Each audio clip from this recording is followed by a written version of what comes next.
Bien, vamos a ver ahora una solución también eficiente, pero en vez de ser iterativa y utilizar variables y bucles, vamos a implementarla utilizando recursividad para que veáis otra forma alternativa de resolver el mismo problema. Vamos a definir una función alguno eficiente, alguno par eficiente recursiva, que va a funcionar exactamente igual que antes. Le damos un array de enteros y va a devolver verdadero si al menos alguno de los elementos dentro del array fuera un número par. Solo devolverá falso si todos los elementos del array fueran números impares. Y para implementarla, dado que es una función recursiva, vamos a definir una función local y auxiliar, que es la que realmente va a realizar la recursividad. Esta función va a tomar como parámetro un índice que se va a corresponder con la casilla que vamos a mirar en ese momento y sobre la cual queremos comprobar si el número almacenado es par o no. La idea es que la primera vez que llamemos a la función auxiliar pasaremos como índice 0 y comprobaremos si el elemento que está en la primera casilla es par. Si no lo fuera, haríamos una llamada recursiva pasando como índice 1. Con eso comprobaríamos la segunda y así vamos incrementando el índice y realizando llamadas recursivas hasta que o bien en algún momento encontramos un número par y ahí pararíamos la recursividad, con lo cual ya no comprobaríamos el resto de elementos del array, o hasta que tras incrementar el índice suficientes veces este supere el rango de celdas del array válido, es decir, y sea mayor o igual que la longitud, y en ese momento sabríamos que habríamos pasado por todos los elementos previos y que ninguno de ellos era par. Es decir, en código, la función auxiliar coge un índice y devuelve un booleano y la podríamos definir del siguiente modo: si el índice que me dan es mayor o igual que la longitud del array, esto significa que ya hemos pasado por todos los elementos del array y que ninguno de ellos fue un número par, por lo cual devolveríamos un falso. En otro caso, si el elemento que se encuentra en la casilla iésima del array fuera un número par, hemos encontrado un elemento par y devolvemos un verdadero. Fijaros que aquí también paramos la recursividad en este caso. En cuanto encontramos un elemento par, devolvemos el resultado que corresponde y dejamos de hacer llamadas recursivas. Por último, si la i no se ha salido del rango de índices del array y el elemento iésimo tampoco es un número par, lo que tenemos es que por ahora el resultado sigue siendo falso, pero tenemos que seguir comprobando a partir de la siguiente casilla. Así que lo que devolvemos es el resultado que obtenemos al hacer una llamada recursiva, pero con i más 1. Aquí es donde realmente está la recursividad.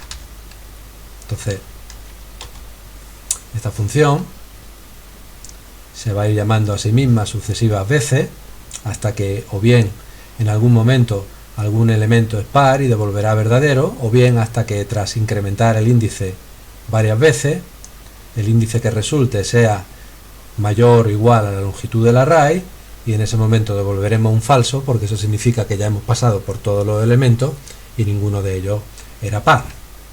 Bien, lo único que necesitamos para completar esta función es realizar la llamada inicial a la función auxiliar para que todo el proceso recursivo se desencadene.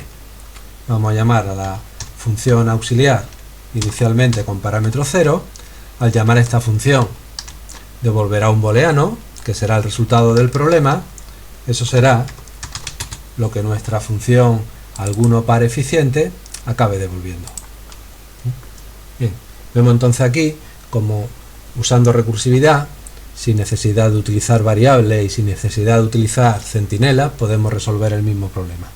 Lo único que usamos es un parámetro que va variando tras cada llamada recursiva y que de alguna forma hace las veces de la variable contadora que teníamos en esta solución previa. Otro ejemplo más. Vamos a resolver ahora el problema, pero considerando que lo que nos dan como argumento no es un array, sino una lista.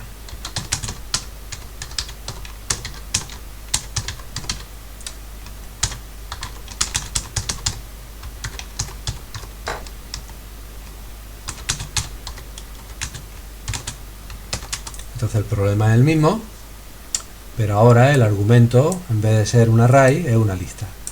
Bien, recordemos que la solución que vimos con array, lo que teníamos era una variable índice que recorría los índices de los distintos elementos del array, y en cada iteración del bucle, indexando el array en esa celda con esta notación, comprobábamos si el correspondiente elemento era par o no. Bien, esto es eficiente a la hora de trabajar con array, porque recordemos que el acceso a una celda arbitraria de un array con esta notación tiene complejidad O de 1,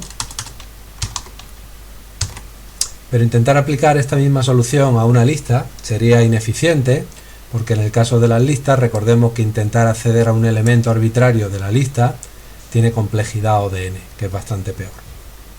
Para procesar las listas vimos que si queremos hacerlo de forma eficiente, lo que podemos hacer es utilizar los métodos head y tail, que me devuelven el primer elemento de la lista y la lista que se obtiene al suprimir este primer elemento. Esas dos operaciones son de tipo O de 1 para lista y son las que deberíamos utilizar para implementar algoritmos iterativos o recursivos que recorran listas. Entonces, la idea que vamos a seguir para implementar nuestro algoritmo va a ser parecida. Volvemos a tener una variable IPAR, que en principio vale falso y que se pondrá a verdadero una vez encontremos un número par dentro de la lista.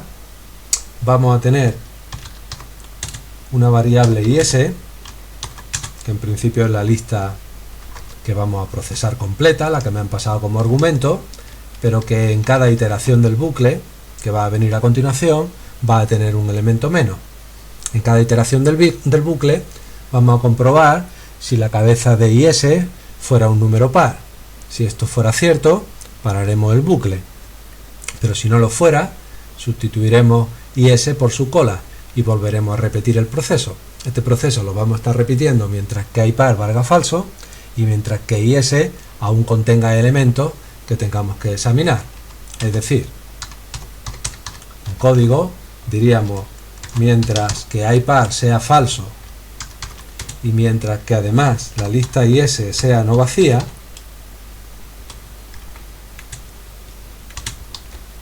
haríamos lo siguiente: si la cabeza de is fuera un número par,